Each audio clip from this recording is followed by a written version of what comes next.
अच्छा देखिए, आप चाय का कप हाथ में लिए खड़े हैं, आपको कोई धक्का देता है तो क्या होगा? चाय आपके कप से छलक जाएगी। अब कोई आपसे ये पूछे कि भाई चाय आपके कप से क्यों छलकी, तो आपका जवाब ये होगा, क्या होगा? आपका जवाब ये होगा कि भाई क्योंकि मुझे किसी ने धक्का दिया इसलिए मेरे कप से चाय छलक गई। ये जवाब गलत है, क्योंकि आपके कप से चाय इसलिए छलकी क्योंकि आपके कप में चाय थी। आपके कप से वही छलकेगा जो आपके कप में होगा, क्योंकि ज़िंदगी में धक्का तो आपको लगेगा, बल्कि ज़िंदगी में धक्के पड़ेंगे। तो जब भी कोई धक्का पड़ेगा तो जो कुछ आपकी ज़िंदगी के कप के अंदर मौजूद होगा वो छलक जाएगा। कॉफ़ी टेबल के ऊपर तो हर कोई बड़े अच्छे तरीके से बिहेव कर लेता है। जब ज़िंदगी में एडवर्स सिचुएशंस आती हैं, धक्के लगते हैं, तो उस वक्त इंसान की असलियत सामने आती है। हमारे अंदर क्या है उस वक्त तक पता नहीं चल सकता जब तक हमें कोई एडवर्स सिचुएशन का सामना ना हो, जब तक हमें कोई धक्का ना लगे। इसकी मिसाल आप ऐसे ले लें, जब कभी यूनिवर्सिटी में एडमिशन नहीं मिलता तो फौरी तौर पे, आपके साथ भी ऐसा एक्सपीरियंस हुआ होगा कि फौरी तौर पे पहला रिएक्शन क्या होता है कि एडमिशन तो सिफारिश से मिलते हैं, नंबर तो मेरे ठीक थे, इंटरव्यू तो मेरा सही था। क्यों? क्योंकि हम फ़ौरन, एक इनसिक्योरिटी होती है हमारे अंदर, हम एक शील्ड सामने लगा देते हैं कि अपनी जिम्मेदारी फ़ौरन किसी पर डाल दें। किसी इंटरव्यू के अंदर रिजेक्शन हो जाती है तो रिजेक्शन के बाद हम ये कभी नहीं देखेंगे कि हमने इंटरव्यू के अंदर क्या गलतियाँ की हैं, क्या क्या उसके अंदर जो है वो बेहतर हो सकती थी चीज़ जो हमने नहीं की, बल्कि फ़ौरन पहला जवाब छूटते क्या होगा कि जॉब तो भाई जान पहचान से, सिफारिश से मिलती है, मैंने तो बहुत अच्छा इंटरव्यू दिया था। अपनी गलतियाँ कभी नहीं देखेंगे हम लोग। अब बात यह है कि अगर हम अपनी ज़िम्मेदारी महसूस करेंगे, यानी अगर हम एक्सेप्ट कर लेंगे कि हमने इंटरव्यू में क्या क्या गलती की थी, तो फिर हमें क्या करना पड़ेगा? उन गलतियों को दूर करने के लिए मेहनत करनी पड़ेगी, उन गलतियों को दोहराना नहीं होगा और ज़िम्मेदारी लेनी पड़ेगी, वो हमने लेनी नहीं है। तो इसके लिए फिर 99% दुनिया के लोग क्या करते हैं कि फ़ौरन जब भी कोई गलती करेंगे तो उसकी ज़िम्मेदारी किसी दूसरे के ऊपर डाल देंगे। ये सबसे आसान काम है दुनिया का कि जब भी कोई गलती की जाए, जब भी कोई नाकामी हो तो उसका जिम्मेदार किसी दूसरे को ठहरा दें। दिल भी मुतमईन हो जाता है कि हाँ यार उसकी वजह से ऐसा हुआ, मैंने तो ऐसा कुछ नहीं किया था, मैंने तो सब कुछ परफेक्ट किया था। मामला ये है कि जो इंसान ये सोच लेता है ना कि मैं परफेक्ट हूँ, मेरी कोई गलती नहीं, मैं तो सब कुछ ठीक कर रहा हूँ, वो इंसान इम्प्रूव करना ख़त्म हो जाता है। वो इंसान अपनी तराश खराश करना बंद कर देता है। जब अपने आप को तराश खराश नहीं करता है तो इम्प्रूव नहीं करता, आगे नहीं बढ़ता है। आप ये समझ लें कि ये नेल्स हैं हमारे, इनके अगर हम एक हफ्ता 10 दिन के लिए इनको छोड़ दें, इनकी केयर ना करें, इन्हें काटें नहीं, इन्हें साफ़ सुथरा नहीं करें, तो 10 दिन के अंदर हमारे नेल्स का क्या हाल हो जाता है। ये तो नेल्स हैं, ये हमारी पूरी शख्सियत है, हमारी पूरी एक ज़ात है।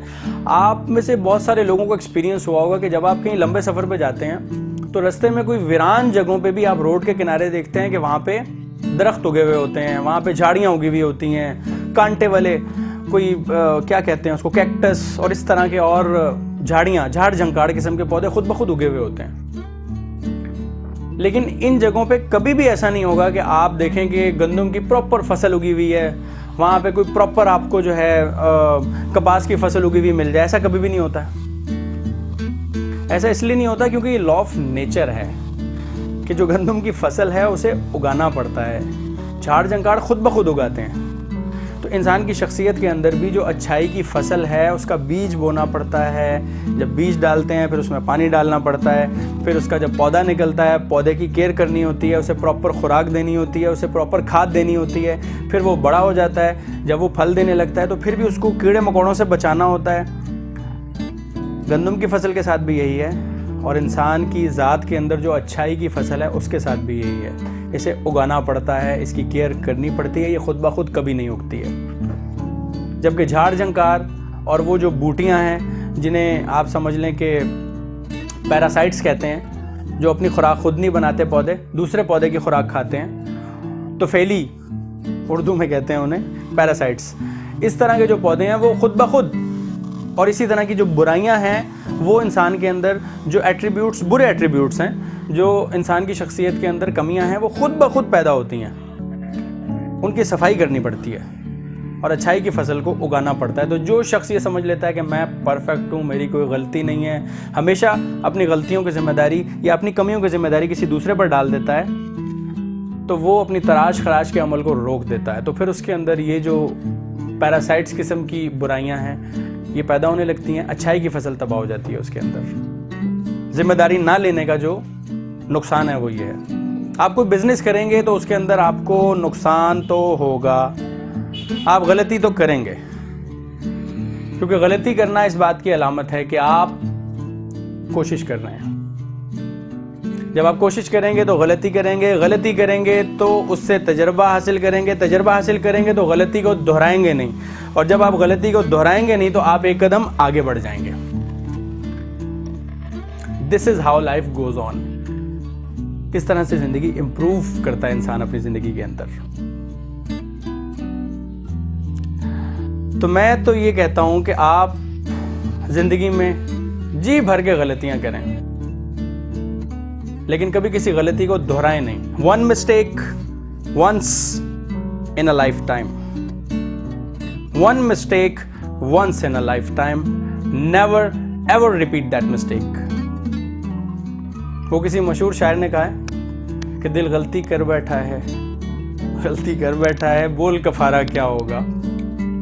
तो जनाब गलती का कफारा ये है कि उस गलती को कभी दोहराया ना जाए।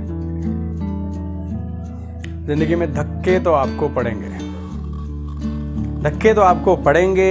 अब आपके अंदर से धक्का पड़ने के बाद विजडम छलकता है, सब्र और बर्दाश्त छलकती है, लर्निंग एटीट्यूड छलकता है, हिल्म छलकता है, या फिर धक्का लगने के फौरन बाद ही बंदे के मुंह से निकलता है ओ तेरी, और नफरत छलकती है उसके अंदर से, और इसके अंदर से जो है वो फौरन गैर जिम्मेदारी के, फौरन धक्का पड़ा और उसकी जिम्मेदारी फौरन किसी दूसरे पर डाल दी।